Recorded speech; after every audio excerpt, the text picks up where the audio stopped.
ശബരിമല തീർത്ഥാടനത്തിൻ്റെ വിവിധ പ്രശ്നങ്ങളെപ്പറ്റി സമകാലികം 4 റിപ്പോർട്ടുകൾ ഇതിനകം സംപ്രേഷണം ചെയ്തിട്ടുണ്ട്. ഗതാഗതക്കുരുക്ക്, മലിനീകരണം, പരിസ്ഥിതി നാശം, ബദൽ വികസന നിർദ്ദേശം തുടങ്ങി പലതും ഞങ്ങൾ സമഗ്രമായി പരിശോധിച്ചു. അതിൻ്റെ തുടർച്ചയായി ഈ ലക്കത്തിൽ ഞങ്ങൾ പറയുന്നത് ശരണവഴികളിൽ പതിയിരിക്കുന്ന മരണക്കെണിയെപ്പറ്റിയാണ്. തുടർക്കഥയാകുന്ന അപകടങ്ങളെപ്പറ്റി സമകാലികം നടത്തിയ അന്വേഷണം കൊണ്ടുചെന്നെത്തിച്ചത് ശബരിമലയിലേക്ക് അനിയന്ത്രിതമായ ജനപ്രവാഹത്തിന് കാരണമാകുന്ന മകരജ്യോതിസ് എന്ന പ്രതിഭാസത്തിലേക്കാണ്. പണമുണ്ടാക്കാൻ വേണ്ടി അതിനെ നിഗൂഢവൽക്കരിക്കുന്ന അധികൃതരുടെ നടപടികളിലേക്കും.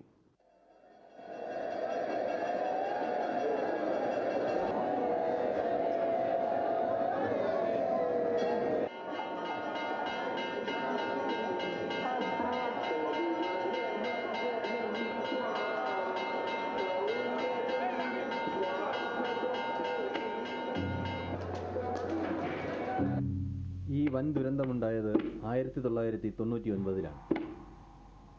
കഴിഞ്ഞ വർഷവും ശബരിമലയിൽ അപകടമുണ്ടായി. ദക്ഷിണേന്ത്യയിലെ ഏറ്റവും വലിയ തീർത്ഥാടന കേന്ദ്രങ്ങളിൽ ഒന്നായ ശബരിമലയിൽ അപകടങ്ങൾ ഇങ്ങനെ തുടർക്കഥയായാൽ ഇവിടേക്കുള്ള തീർത്ഥാടക പ്രവാഹത്തെ അത് ബാധിക്കും. സംസ്ഥാനത്തിൻ്റെ പൊതുവരുമാനത്തിനും അത് കനത്ത ക്ഷീണമുണ്ടാക്കും. അതുകൊണ്ട് ദുരന്തങ്ങൾ ആവർത്തിക്കില്ലെന്ന് ഉറപ്പാക്കേണ്ടിയിരിക്കുന്നു. ഇവിടെ അത്യാഹിതമുണ്ടായാൽ അത് ഏറ്റവും ഭീകരമാകുന്നത് ജനുവരി 14-നാണ്. അന്നാണ് മകരസംക്രമം. ഏറ്റവും അധികം തീർത്ഥാടകർ ശബരിമലയിലെത്തുന്ന ദിവസം. അന്ന് ആകാശത്ത് തെളിയുന്ന മകരജ്യോതി ദർശിച്ച് പുണ്യം നേടാനാണ് ദശലക്ഷക്കണക്കിന് ഭക്തജനങ്ങൾ എത്തുന്നത്. ശബരിമലയും പമ്പയും നിറഞ്ഞു കവിയുന്ന അന്ന് നല്ല പങ്ക് തീർത്ഥാടകർക്കും വഴിവക്കിൽ എവിടെയെങ്കിലും നിന്ന് ദിവ്യജ്യോതി ദർശിക്കാനാവും. ഇങ്ങനെ ഭക്തർ തിങ്ങിക്കൂടുന്ന ഏത് കുന്നിൻ ചെരുവിലും അപകട സാധ്യത പതിയിരിക്കുന്നുണ്ടാകും.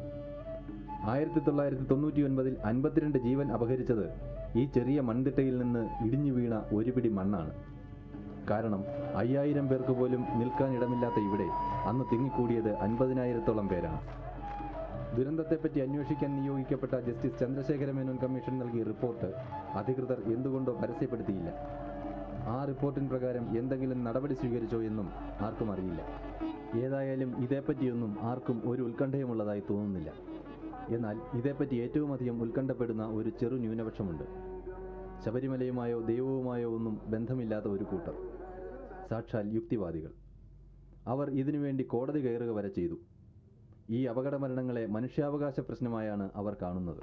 ഈ 52 പേരുടെ മരണം എന്ന് പറയുന്നത് ഒരു കേവല വിശ്വാസത്തിൻ്റെ പ്രശ്നമല്ല, അതൊരു മനുഷ്യാവകാശ പ്രശ്നമാണ്. ഈ 52 പേര് എവിടെ ആയിക്കോട്ടെ, അത് ആരാധനാലയത്തിനോടനുബന്ധിച്ചായിക്കോട്ടെ, ഏത് സാഹചര്യത്തിലാണ് മരിച്ചത്, അതിൻ്റെ സത്യം, അതെങ്ങനെയാണ് മരിച്ചത്, അതിൻ്റെ വിശദ വിവരങ്ങൾ അറിയാൻ ജനങ്ങൾക്ക് അവകാശമുണ്ട്. കേരള യുക്തിവാദി സംഘം ഇന്ത്യൻ ഭരണഘടനയുടെ 51A അനുച്ഛേദം പറയുന്ന ജനങ്ങളുടെ മൗലിക കർത്തവ്യങ്ങൾ നടപ്പിലാക്കുക എന്നുള്ളത് മുഖ്യ ലക്ഷ്യമായി യുക്തിവാദി സംഘം അംഗീകരിച്ചിട്ടുണ്ട്. ഈ 51Aയിലെ പ്രധാന ഒരു ഘടകമാണ് ജനങ്ങളിൽ ശാസ്ത്രബോധവും അന്വേഷണത്തിനും പരിഷ്കരണത്തിനുമുള്ള ചിന്ത വളർത്തുക എന്നത്. ആ ലക്ഷ്യത്തിൻ്റെ പ്രാപ്തീകരിക്കുന്നതിൻ്റെ ഭാഗമായിട്ടാണ് ഇത്തരം അന്ധവിശ്വാസങ്ങളെക്കുറിച്ചും അനാചാരങ്ങളെക്കുറിച്ചും യുക്തിവാദികൾ അന്വേഷിക്കുന്നത്. യുക്തിവാദ സംഘത്തിന് വേണ്ടിയിട്ട് കമ്മീഷൻ്റെ മുമ്പാകെ ഹാജരാകാനും വളരെ വിശദമായിട്ട് കേസ് നടത്താനും എനിക്ക് അവസരം ലഭിച്ചു. പമ്പ എന്ന സ്ഥലത്തിന് പടിഞ്ഞാറശത്തുള്ള ഹിൽ ടോപ്പ് എന്ന് പറയുന്ന സ്ഥലത്താണ്. അവിടെ നേരിട്ട് ചെന്ന് അന്വേഷിച്ചപ്പോൾ മനസ്സിലായത് 5000 പേർക്ക് നിൽക്കാൻ സ്ഥലമുള്ള ആ സ്ഥലത്ത് ഒരു 50,000-ഓളം ആളുകൾ ഈ മകരജ്യോതിയുടെ ദിവസം, മകരവിളക്ക് ദിവസം തടിച്ചു കൂടിയിരുന്നു. ഇത് കൂടുതലും അന്യസംസ്ഥാനക്കാരായിരുന്നു. അവർ മകര ജ്യോതിസ് കാണാൻ വേണ്ടി മാത്രം, എന്ന് പറഞ്ഞാൽ സന്നിധാനത്തിൽ ദർശനം കഴിഞ്ഞതിന് ശേഷം ഈ മകരജ്യോതി കാണാൻ വേണ്ടി മാത്രം അവിടെ തിരക്കി നിന്നിരുന്ന ആളുകളാണ്. ഈ മകരവിളക്ക് ദിവസം പൊന്നമ്പലമേട്ടിൽ കമ്മീഷൻ ഉത്തരവാദിത്തപ്പെട്ട ആരെങ്കിലും അയച്ചാൽ ഇതിൻ്റെ നിജസ്ഥിതി ബോധ്യപ്പെടാൻ സാധിക്കുമെന്നുള്ള കാര്യം ഞങ്ങൾ എഴുതി അറിയിച്ചിരുന്നതാണ്. കൂടാതെ ഇത് ഒരു തട്ടിപ്പാണ് എന്നുള്ള രീതിയിൽ പ്രതികരിച്ച ഏറ്റവും പ്രമുഖരായിട്ടുള്ള 2 വ്യക്തികളായിരുന്നു retired DGP Shri N Krishnan നായരും അന്നത്തെ വനിതാ കമ്മീഷൻ ചെയർപേഴ്സണായിരുന്ന സുഗതകുമാരി ടീച്ചർ. ഇതിൽ സുഗതകുമാരി ടീച്ചർ കമ്മീഷൻ മുമ്പാകെ വന്ന് തെളിവ് കൊടുക്കാൻ തയ്യാറുമായിരുന്നു. ശ്രീ കൃഷ്ണൻ നായർ സർവീസ് സ്റ്റോറിയിലൂടെ എഴുതി ജനങ്ങളെ അറിയിച്ച കാര്യങ്ങൾ ഒന്നുകൂടി കമ്മീഷൻ മുമ്പിൽ ഒന്ന് പറയണമെന്ന് ആവശ്യപ്പെട്ടപ്പോൾ അദ്ദേഹം അതിനെ വിസമ്മതിക്കുകയാണുണ്ടായത്. ഈ വ്യക്തികളൊക്കെ അടങ്ങുന്ന ആളുകളുടെ ഒരു സാക്ഷിപ്പട്ടിക ഞങ്ങൾ കമ്മീഷൻ്റെ മുമ്പിൽ ഹാജരാക്കിയെങ്കിലും ഇവരെയൊന്നും കമ്മീഷൻ മുമ്പാകെ വിളിച്ചു വരുത്തി തെളിവെടുക്കാൻ കമ്മീഷൻ താല്പര്യം കാണിച്ചില്ല. ഭരണഘടന അനുശാസിക്കുന്ന ശാസ്ത്രീയ അന്വേഷണവും ബോധവൽക്കരണവും ഈ സംഘടനയുടെ പ്രവർത്തകരെ അതിസാഹസികതയിലേക്ക് നയിക്കുകയായിരുന്നു. ആകാശത്താണ് ദിവ്യജ്യോതിസ് തെളിയുന്നതെന്നും ജ്യോതി തെളിയുന്ന പൊന്നമ്പലമേട് ഭൂമിയിലല്ലെന്നും ആ മുഹൂർത്തത്തിൽ ഒരു പ്രത്യേക നക്ഷത്രം കിഴക്കേ ആകാശമധ്യത്ത് പ്രത്യക്ഷപ്പെടുമെന്നുമൊക്കെയാണ് ഇതേപ്പറ്റി പ്രചരിച്ചിട്ടുള്ള വിശ്വാസങ്ങൾ. ഇതിൻ്റെ പൊരുൾ തേടി ആദ്യമായി പുറപ്പെട്ടവരിൽ ഒരാൾ ഇപ്പോൾ കേരള യുക്തിവാദി സംഘത്തിൻ്റെ ജനറൽ സെക്രട്ടറിയായ ഇദ്ദേഹമാണ്. 2 പതിറ്റാണ്ട് മുമ്പത്തെ ഓർമ്മയിലേക്ക്. 1980 പൊന്നമ്പലമേട്ടിലേക്ക് ഞാൻ ആദ്യമായിട്ട് പോകുന്നത്. അന്ന് ഞങ്ങൾ 2 പേരേ ഉണ്ടായിരുന്നുള്ളൂ. മൂഴിയാറിൽ നിന്ന് ഏകദേശം ഒരു 10-35 കിലോമീറ്ററോളം നടന്നാണ് കൊച്ചുപമ്പയിലെത്തി. കൊച്ചുപമ്പയിൽ നിന്ന് പൊന്നമ്പലമേട്ടിലെത്തിയത് 1980. അന്ന് ഞങ്ങൾ ഈ മകരജ്യോതിസ് കത്തിക്കുന്ന സ്ഥലത്തെത്തുകയും മകരജ്യോതിസിനെ അവിടെ ദേവസ്വം ബോർഡുകാരും ഏതാനും പോലീസ്, ഒരു ജീപ്പിൽ ഏതാനും പോലീസുകാരും മാത്രമേ അവിടെ എത്തിയിരുന്നുള്ളൂ. അവർ കത്തിക്കുമ്പം അവരോടൊപ്പം യോജിച്ച് നിൽക്കുകയായിരുന്നു. എതിർക്കാനുള്ള കെൽപ്പൊന്നില്ല. പിന്നെയുള്ള വർഷങ്ങളിൽ ഭക്തജനങ്ങൾ ശബരിമലയ്ക്ക് പോകുമ്പോൾ യുക്തിവാദികൾ പൊന്നമ്പലമേട്ടിലേക്ക് മല ചവിട്ടുകയായിരുന്നു. മകരവിളക്കിന് ദിവസങ്ങൾക്ക് മുമ്പ് തന്നെ വൻ പോലീസ് സന്നാഹവും മല കയറിയിട്ടുണ്ടാകും യുക്തിവാദികളെ വരവേൽക്കാൻ. ദേവസ്വം ബോർഡുകാരുടെ ജ്യോതിസ് കത്തിക്കുന്നതിനോടൊപ്പം ഞങ്ങൾ കത്തിക്കുമ്പോൾ തന്നെ 2 സുഹൃത്തുക്കൾ, ഒന്ന് തൃശ്ശൂരിൽ ഗുരുവായൂരിൽ നിന്ന് ഒരു ട്രാൻസ്പോർട്ട് കണ്ടക്ടർ, പുള്ളി ഒരു തോർത്തെടുത്ത് കത്തിക്കുകയുണ്ടായി. അതുപോലെ മറ്റൊരാൾ വേറൊരു പ്രകാശം വേറെ എന്തോ സാധനം കത്തിക്കുകയുണ്ടായി. അങ്ങനെ അന്ന് 3 ഇടത്ത് മകരജ്യോതിസ് ദൃശ്യമായി എന്ന് നമ്മൾ വളരെ പിന്നീട് ഭക്തന്മാരുമായിട്ട് ഇൻ്റർവ്യൂ ചെയ്തപ്പോൾ അവർ പറയുകയുണ്ടായി. 80 ഡിസംബറിലാണ് നമ്മൾ കേരളകൗമുദിയിലെ ഒരു കുറിപ്പ് എഴുതുകയുണ്ടായി. അത് കഴിഞ്ഞ് വളരെ സംഘടിതമായി തന്നെ 1981 ജനുവരിയിൽ മകരവിളക്ക് അവിടെ എന്തെങ്കിലും പ്രശ്നങ്ങൾ സൃഷ്ടിക്കണം അല്ലെങ്കിൽ തടയണം എന്നുള്ള ഉദ്ദേശത്തോട് തന്നെ യുക്തിവാദി സംഘം അറേഞ്ച് ചെയ്ത് ഏകദേശം ഒരു 150-ലേറെ പ്രവർത്തകരുമായിട്ട് പൊന്നമ്പലമേട്ടിലെത്തുകയുണ്ടായി. അന്ന് ദേവസ്വം ബോർഡുകാർക്ക് പുറമെ പോലീസുകാർ, ഫോറസ്റ്റുകാർ, ഇലക്ട്രിസിറ്റി ബോർഡ് ജീവനക്കാരെല്ലാം ഉണ്ടായിരുന്നു. അവരും ഞങ്ങളുടെ പ്രവർത്തകരും കൂടെ പൊന്നമ്പലമേട്ടിൽ നിൽക്കുന്ന ചിത്രങ്ങൾ തന്നെ ഞങ്ങൾ എടുത്തിട്ടുണ്ട്. അവർ 6:45 എന്ന് പറയുന്ന സമയമായപ്പോൾ ഉണ്ട് ഒരു അലൂമിനിയം പാത്രത്തിൽ കർപ്പൂരം ഇട്ടിട്ട് തീപ്പെട്ടിക്കുള്ളി ഉരച്ച് 2 കൈ കൊണ്ട് ഉയർത്തി മുകളിലോട്ടിങ്ങനെ പിടിച്ചിട്ട് താത്തു വെച്ചു.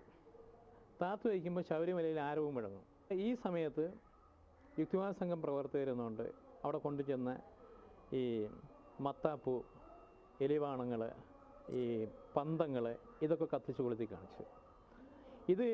ഈ സംഭവത്തിന് ശേഷം പിറ്റേന്ന് പത്രങ്ങൾ മാതൃഭൂമി, മനോരമയൊക്കെ അന്ന് റിപ്പോർട്ട് ചെയ്ത് ഈ ദിവ്യനക്ഷത്രം ഉദിച്ച് മിന്നി മാഞ്ഞു പോയതിൻ്റെ തൊട്ട് ഇടതുവശത്ത് മുകളിലായി അനവധി പ്രഭാപൂരം തെളിഞ്ഞു മിന്നി. 1982 ഒരു ദിവസം മുന്നിലായി ഞങ്ങൾ പൊന്നമ്പലമേട്ടിലെത്തുകയും ജനുവരി 13 വൈകുന്നേരം 6:40 സാധാരണ കത്തുന്ന അതേ സമയത്ത് ഞങ്ങൾ പ്രത്യേകം ഒരു ദീപം കത്തിക്കുകയുണ്ടായി. അടുത്ത ദിവസം പത്രങ്ങളിൽ അത് റിപ്പോർട്ട് ചെയ്യുകയുണ്ടായി. അതുമാത്രമല്ല ആകാശവാണി അടുത്ത ദിവസം രാവിലെ ഇങ്ങനെ ഇന്ന് കാണേണ്ട മകരജ്യോതിസ് ഇന്നലെ രാത്രി ഇവിടെ പ്രത്യക്ഷപ്പെട്ടെന്നും അത് കൃത്രിമമായി ആരോ ചെയ്തതാണെന്ന് ദേവസ്വം ബോർഡ് അധികൃതർ പറഞ്ഞു എന്നുള്ള വാർത്ത അടുത്ത ദിവസം രാവിലെയുള്ള ആദ്യ പ്രഭാത വാർത്തയിൽ നമുക്ക് കേൾക്കാനും കഴിഞ്ഞു. 14 ദീപം കാണിച്ചു, 2 ദിവസം ദീപം ഉണ്ടായിരുന്നു. ഞങ്ങൾ ഏകദേശം ഒരു 15ഓളം പേര് 15ഓളം പന്തങ്ങൾ കാണിച്ച് കത്തിച്ചു ഉയർത്തി. അടുത്ത ദിവസം പത്രങ്ങളിൽ പൊട്ടിത്തെറിയോടെ മകരജ്യോതിസ് പ്രത്യക്ഷപ്പെട്ടു എന്നാണ് അന്നത്തെ കേരള പത്രിക റിപ്പോർട്ട് ചെയ്തത്. ഏതോ ഇന്ത്യൻ എക്സ്പ്രസ് ആണെന്നാണ് there is so many mini Jyotis around the original Jyoti എന്ന് ഇംഗ്ലീഷിൽ അടിച്ചു വന്നു. 83 വളരെ സംഘടിതമായിട്ട് യുക്തിവാദികളെ ആക്രമിക്കാൻ വേണ്ടി വളരെ സായുധരായ തോക്കെല്ലാം ഉൾപ്പെടെ സായുധരായ പോലീസിനെ അവിടെ ദേവസ്വം ബോർഡുകാർ അണിനിരത്തിയിരുന്നു. അപ്പോൾ ഞങ്ങൾ ഒരു സംഘടിതരായി തന്നെ ഞങ്ങൾ പോയെങ്കിലും പോയവരെല്ലാം തന്നെ ആദ്യം മകരജ്യോതിസ് കത്തിക്കുന്ന തൊട്ട് മുമ്പ് അവിടെ കയറിയവരെല്ലാം തന്നെ വളരെ ഭീകരമായിട്ട് മർദ്ദിക്കുകയുണ്ടായത്. ഞാൻ തന്നെ മർദ്ദനമേറ്റ ഏകദേശം 3 മാസത്തിലധികം തിരുമൽ ഉൾപ്പെടെയുള്ള ആയുർവേദ ചികിത്സയ്ക്ക് വിധേയമായി തിരുവനന്തപുരത്തിലെ നഴ്സിംഗ് ഹോമിൽ, ത്രിവേണി നഴ്സിംഗ് ഹോമിൽ കിടക്കുകയുണ്ടായി. പല ആൾക്കാരെയും അടുത്തുള്ള പാറപ്പുറത്തും ഒക്കെ മാറ്റി നിർത്തിയിട്ട് അവരെ ഉടുപ്പ് ഊരിപ്പിക്കുകയും എന്നിട്ട് വെയിലത്തിരുത്തുകയും പിന്നെ അവരെ കയ്യിരുന്ന് ക്യാമറകൾ പിടിച്ചു വാങ്ങിക്കുകയും ഒക്കെ ചെയ്തിട്ടാണ് അവരെ ബന്ധനസ്ഥനാക്കി മാറ്റിയൊരു സാഹചര്യത്തിലേക്ക് മാറ്റിയിട്ടാണ് അവർ ഇത് പോയി കൊളുത്തി കാണിച്ചതെന്നുള്ളത്. ജനങ്ങളിൽ ശാസ്ത്രബോധവും ജനങ്ങളുടെ സത്യവും എത്തിക്കേണ്ട ഗവൺമെൻറ് ഈ അന്ധവിശ്വാസം ചെയ്യുന്നതിന് പിന്നിൽ നിൽക്കുന്നു എന്നുള്ള കാര്യമാണ് ഏറ്റവും പ്രശ്നം. ഞങ്ങൾ പലപ്പോഴും തന്നെ മാധ്യമങ്ങളുടെ അഭ്യർത്ഥന നടത്തിയിട്ടുണ്ട്. നിങ്ങൾ ഈ സ്ഥലത്തേക്ക് പോവുക, നിജസ്ഥിതി കാണുക, സത്യം ജനങ്ങളോട് പുറത്തു പറയുക എന്നുള്ളതാണ്. പക്ഷെ നമ്മുടെ മാധ്യമ പ്രവർത്തകരും പലരും തയ്യാറായിട്ടില്ല എന്നാണ് ഞങ്ങളുടെ രണ്ടാമത്തെ പരാതി. ഏതായാലും സർക്കാർ സംവിധാനത്തിന് കീഴിൽ നടക്കുന്ന ഈ ജ്യോതി കത്തിക്കലിനെയും പൊന്നമ്പലമേടിനെയും പറ്റി നന്നായി അന്വേഷിക്കാൻ തന്നെ സമകാലികം തീരുമാനിച്ചു. മകരജ്യോതിസിന്റെ യാഥാർത്ഥ്യം തേടി സമകാലികത്തിന്റെ അന്വേഷണ സംഘം പുറപ്പെടുകയാണ്. അവരെന്താവും കണ്ടെത്തുക? അത് അടുത്ത ആഴ്ച. ഭക്തലക്ഷങ്ങളിൽ ഭ്രാന്തമായ ആവേശം വളർത്തി അപകടങ്ങൾക്ക് വഴിതെളിക്കുന്ന മകരജ്യോതിസ് യഥാർത്ഥത്തിൽ എന്താണ്? മകരസംക്രമത്തിൻ്റെ ധന്യമുഹൂർത്തത്തിൽ ആകാശത്ത് സ്വയം തെളിയുന്ന അത്ഭുത പ്രതിഭാസമാണോ? അതോ യുക്തിവാദികൾ ആരോപിക്കും പോലെ ദേവസ്വം ബോർഡും പോലീസും വനം വകുപ്പും ഒക്കെ ചേർന്ന് ആസൂത്രിതമായും രഹസ്യമായും നടത്തുന്ന ജനവഞ്ചനയാണോ? പുറം ലോകം കാണാത്ത കാഴ്ചകളിലേക്ക് പ്രേക്ഷകരെ സമകാലികം കൊണ്ടുപോവുകയാണ്. മലയും കാടും താണ്ടിയുള്ള സാഹസിക യാത്രയിലേക്ക്. പൊന്നമ്പലമേട് ഭൂമിയിലോ സ്വർഗത്തിലോ എന്ന് കണ്ടെത്താനായി ഓഗസ്റ്റ് ആദ്യവാരത്തിൽ ഒരു പുലരിയിൽ ഞങ്ങൾ പുറപ്പെട്ടു. മണ്ണാറക്കുളഞ്ഞി, പ്ലാപ്പള്ളി, ആങ്ങമൂഴി, മൂഴിയാർ വഴി വനഭംഗി നുകർന്ന ഒരു യാത്ര. ഏതു നിമിഷവും ആനക്കൂട്ടമോ കാട്ടുപോത്തോ വഴി തടഞ്ഞു നിന്നേക്കാവുന്ന കാട്ടുവഴി. പക്ഷേ ഞങ്ങളെ വരവേൽക്കാൻ ഒരുങ്ങി നിന്നത് കാട്ടുകോഴിയും മലമുഴക്കി വേഴാമ്പലുമൊക്കെയായിരുന്നു. അങ്ങനെ കക്കാട്, ശബരിഗിരി, കക്കി, ആനത്തോട് അണക്കെട്ടുകളും വൈദ്യുതി നിലയങ്ങളും താണ്ടി ഞങ്ങൾ പമ്പ ഡാമിലെത്തി. വൈദ്യുതി ബോർഡ് ജീവനക്കാരും അണക്കെട്ട് നിർമ്മാണക്കാലത്ത് വന്നുകൂടിയവരും വനം വികസന കോർപ്പറേഷൻ തൊഴിലാളികളും വനം പോലീസ് വകുപ്പ് ജീവനക്കാരും മാത്രമുള്ള ജനവാസ മേഖല. ഇവിടെയുള്ളവർക്കെല്ലാം സുപരിചിതമാണ് പൊന്നമ്പലമേട്. ഇത് വലിയ പമ്പ.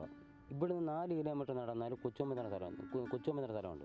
കൊച്ചുമ്പയിൽ നിന്ന് ഇടത്തോട്ട് 3 കിലോമീറ്റർ കൂപ്പ് റോഡ് എന്ന് പറയുന്ന സ്ഥലമുണ്ട്. കൂപ്പ് റോഡ് അവിടെ യൂക്കാലി പ്ലാന്റേഷൻ കൊണ്ട് നടന്നാൽ പൊന്നമ്പലമേട് സ്ഥലമാണ്. സെയ്ദ് മുഹമ്മദ് പറഞ്ഞ വഴിയിലൂടെ ഞങ്ങൾ യാത്ര തുടർന്നു. ഗവി വഴി വണ്ടിപ്പെരിയാറിലേക്ക് പോകുന്ന ഈ റോഡിൽ നിന്ന് ഇടത്തോട്ട് തിരിയുന്നതാണ് പൊന്നമ്പലമേട്ടിലേക്കുള്ള വഴി. ഞങ്ങളിപ്പോൾ റിസർവ് വനത്തിൽ ഏതാണ്ട് 80 കിലോമീറ്ററിലേറെ ഉള്ളിലാണ്.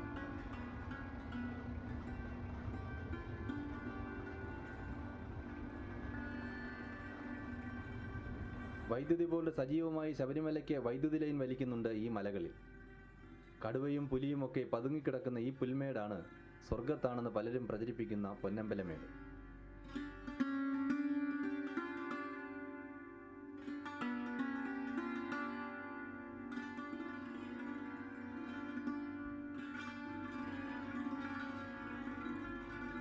നാട്ടുകാരും അല്ലാത്തവരുമായ പലരും ഇവിടെ വന്നു പോകുന്നതിൻ്റെ ലക്ഷണങ്ങൾ ഞങ്ങൾ കണ്ടു.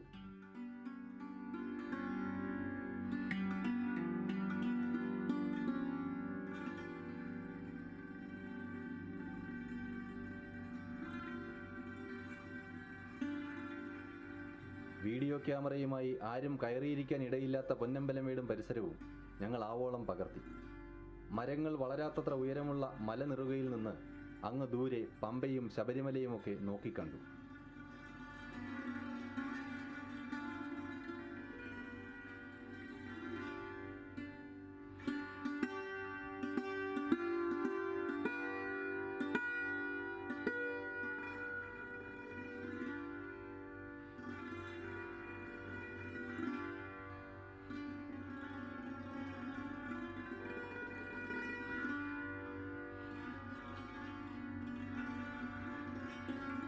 പൊന്നമ്പലമേട്ടിൽ പണിതിരിക്കുന്ന ഈ സിമൻറ്റ് തറയിലാണ് മകരജ്യോതി കൊളുത്തുന്നത്. ഇതിന് പടിഞ്ഞാറ് വശം അഗാധമായ ഗർത്തമാണ്. ഇവിടെ നിന്ന് നോക്കിയാൽ വടക്ക് പടിഞ്ഞാറ് മാറി അല്പം താഴെയായി ശബരിമല സന്നിധാനം കാണാം. അതിന് ഇടതുവശത്താണ് പമ്പ.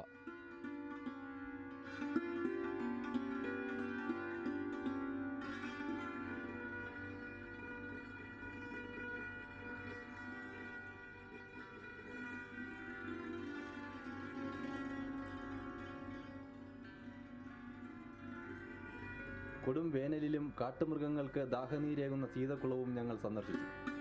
മകരജ്യോതി കൊളുത്തുന്ന സിമന്റ് തറയ്ക്ക് 50 മീറ്റർ മാത്രം അപ്പുറത്താണ് ഇത്. മകരജ്യോതിസ് അടുക്കുന്നതോടെ പോലീസ് നിയന്ത്രണത്തിലാകുന്ന പൊന്നമ്പലമേട്ടിലേക്ക് കുഴപ്പക്കാർ വരുന്നുണ്ടോ എന്ന് നിരീക്ഷിക്കാനുള്ള ടവറാണിത്. ഒരു അയ്യപ്പ ഭക്ത കയറി തപസിരുന്ന ഗുഹ മേടിന്റെ ചെങ്കുത്തായ ഈ ചരിവിലാണ്.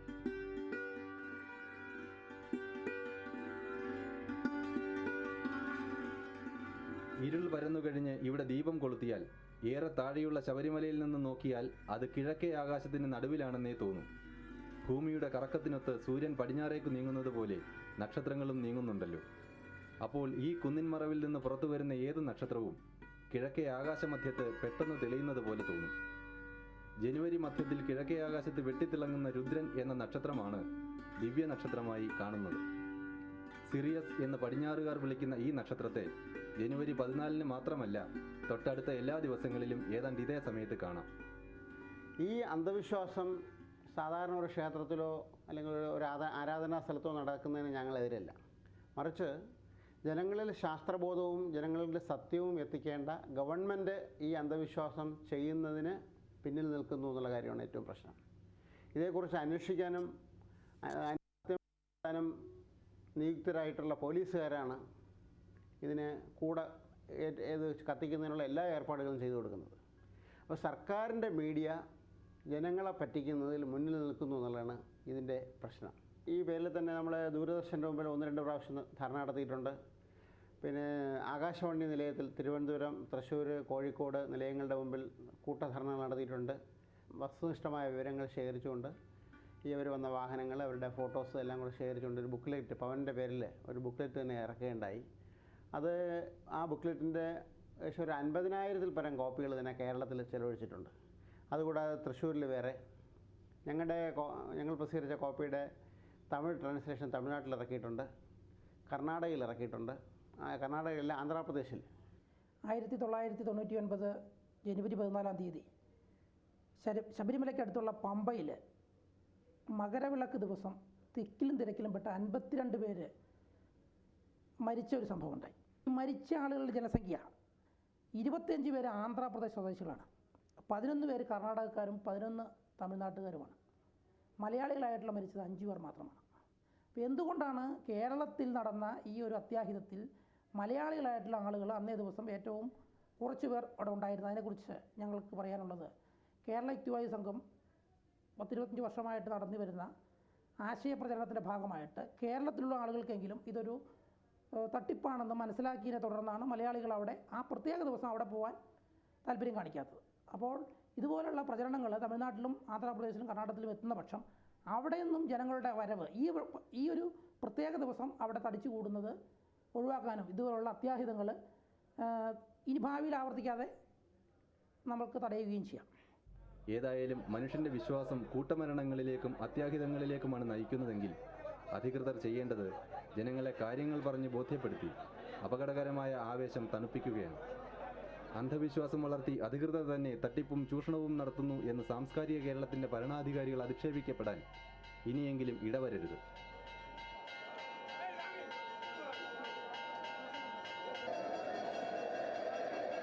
ജനങ്ങളുടെ വിശ്വാസം ചൂഷണം ചെയ്യാൻ സർക്കാർ തന്നെ ശ്രമിക്കുന്നത് സംസ്കാര കേരളത്തിന് അപമാനകരമാണ്. അതുമാത്രമല്ല, ഈ വിശ്വാസത്തിൻ്റെ പേരിൽ മകരസംക്രമ ദിനത്തിൽ അനിയന്ത്രിതമായി ജനങ്ങൾ തിങ്ങിക്കൂടുന്നത് ഒഴിവാക്കി അവരെ തന്നെ മറ്റു ദിവസങ്ങളിൽ വരാൻ പ്രേരിപ്പിക്കുകയാണ് അധികൃതർ ചെയ്യേണ്ടത്. അത് ജനങ്ങളുടെ വിശ്വാസത്തെയോ ക്ഷേത്ര വരുമാനത്തെയോ ബാധിക്കില്ല. ഇതേക്കുറിച്ചൊക്കെ വ്യക്തമായ അഭിപ്രായം നിങ്ങൾക്കുണ്ടാകുമെന്നറിയാം.